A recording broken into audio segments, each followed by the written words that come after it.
Hey, my reactors, y'all. Y'all can't believe this. My fifth time starting this book over because I keep getting phone calls and stuff. But here we go, The Fire, Chapter 3. He pointed the way, then left me alone in the silent, chilly night. I stood beside the house for a moment, feeling frightened and lonely.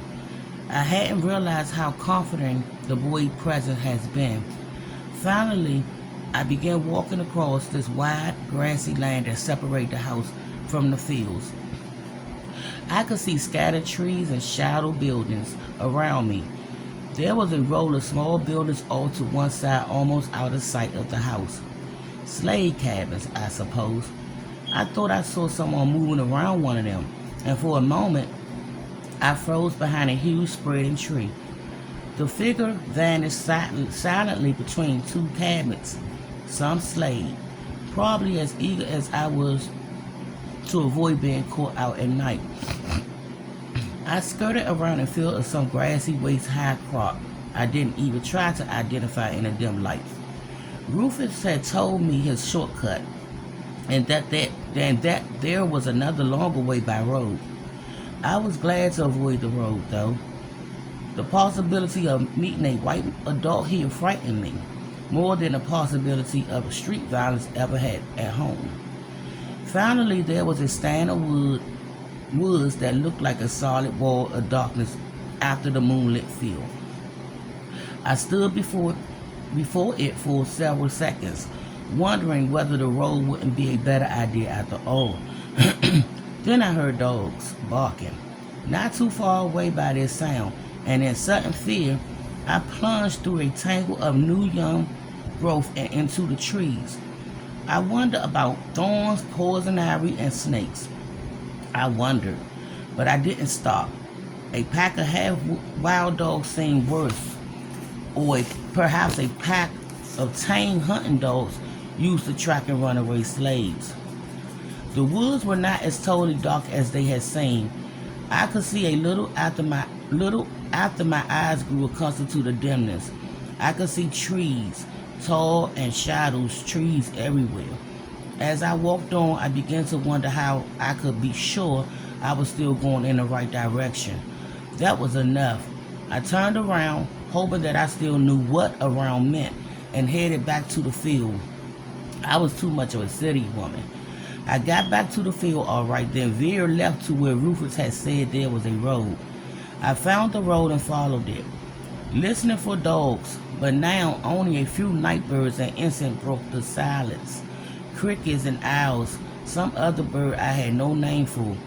I hugged the side of the road, trying to suppress my nervousness and praying to go home.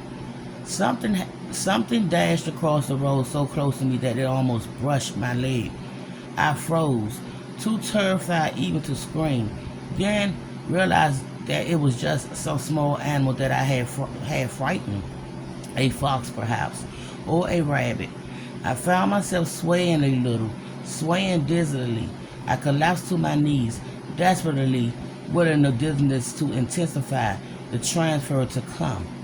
I had closed my eyes. When I opened them, the dirt path and the trees were still there. I got up wearily and began walking again. When I had been walking a while, I began to wonder whether I had passed the cabin without seeing it, and began to hear noises, not birds or animals this time, not anything I could identify at first, but whatever it was, it seemed to be coming closer. It took me a ridiculous long time to realize that it was the sound of horses moving slowly down the road towards me. Just in time, I dove into the bushes. I lay still listening, shaking a little bit, wondering whether the approaching horseman had seen me. I could see them now, dark, slowly moving shapes going into a direction that will eventually take them past me on towards the Wayland house. As if they saw me, they might take me along with them as their prisoner. Blacks here were assumed to be slaves unless they could prove they were free, unless they had their free papers. Paperless blacks were fair game for any whites. As these riders were white, I could see that in the moonlight as they came near. Then they turned and headed into the woods just a few feet from me. I watched and waited, keeping absolutely still until they had all gone past. 8 white men out for a leisurely ride in the middle of the night. 8 white men going into the woods in the area where the Greenwood cabin was supposed to be. After a moment of indecision, I got up and followed them, moving carefully from tree to tree. I was both afraid of them and glad of their human presence. Dangerous as they could be to me, somehow they did not seem as threatening as the dark shadowed woods with its strange sound, its unknown. As I expected, the men led me to a small log cabin in a moonlit clearing in the woods. Rufus had told me I could reach the Greenwood cabin by the way of the road, but he hadn't told me the cabin sat back out of sight of the road. Maybe it didn't. Maybe this was someone else's cabin. I half hoped it was, because if the people inside this cabin were black, they were almost certainly in for trouble. 4 of the riders dismounted and went to hit and kick the door. When no one answered their pounding, 2 of them began trying to break it down. It looked like a heavy door, one more likely to break the man's shoulder than it was to give. But apparently the latch used to keep it shut wasn't heavy. There was a sound of splintering wood, and the door swung inward. The 4 men rushed in with it, and a moment later 3 people were shoved, almost thrown out the cabinet. 2 of them, a man and a woman, were caught by the riders outside who had dismounted, apparently expecting them. The third, a little girl dressed in something long and light cutter, was allowed to fall to the ground and scramble away, ignored by the men. She moved to within a few yards of where I laid in the bushes near the edge of the clearing. There was talk in the clearing now, and I began to distinguish words over the distance and through the unfamiliar accents. "No pass," said one of the riders. He snuffed off. "No, master," pleaded one of those from the cabin, clearly a black man speaking to whites. "I have a pass. I had." One of the whites hit him in the face. 2 others held him, and he swagged between them. More talk. "If you had a pass, where is it?" "I don't know. Must have dropped it coming here." They hustled a man to a tree so close to me that I lay flat on the ground, stiff with fear. With just a little bad luck, one of the whites would spot me, or in the darkness, failed to spot me and step on me. The man was forced to hug the tree, and his hands were tied to prevent him from letting go. The man was naked, apparently dragged from bed. I looked at the woman who still stood back beside the cabin and saw that she had managed to wrap herself in something, a blanket perhaps. As I noticed it, one of the whites tore it from her. She said something in a voice so soft that all I caught was her tone of protest.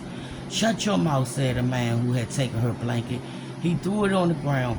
Who the hell do you think you are anyway?" One of the other men joined in. "What do you think you got that we haven't seen before?" There was raucous laughter. "Seen more and better," someone else added. There was more laughter. By now the men had been securely tied to the tree. One of the whites went to his horse to get what proved to be a whip.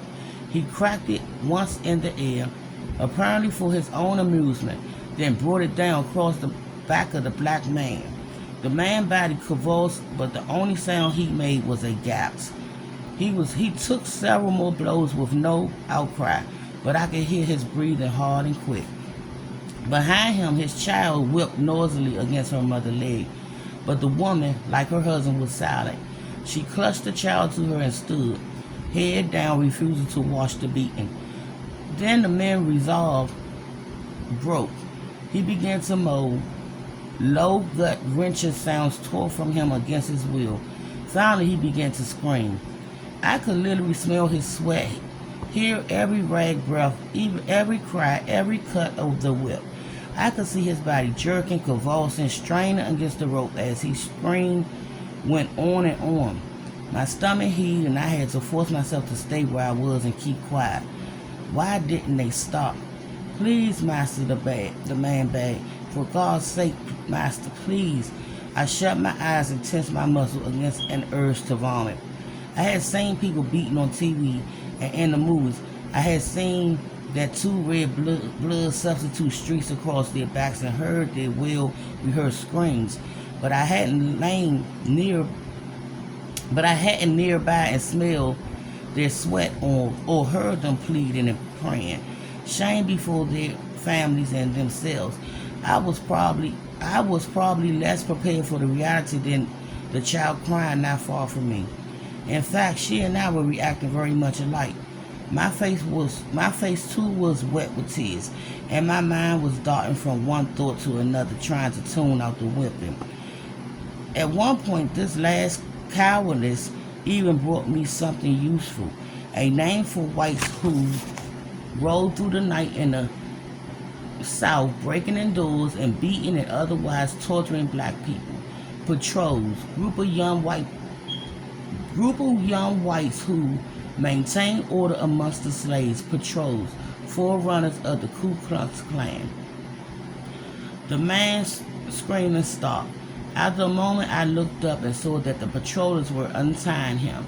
He continued to lean against the tree even when the rope was off him, until one of the patrollers pulled him around and tied his hands in front of him.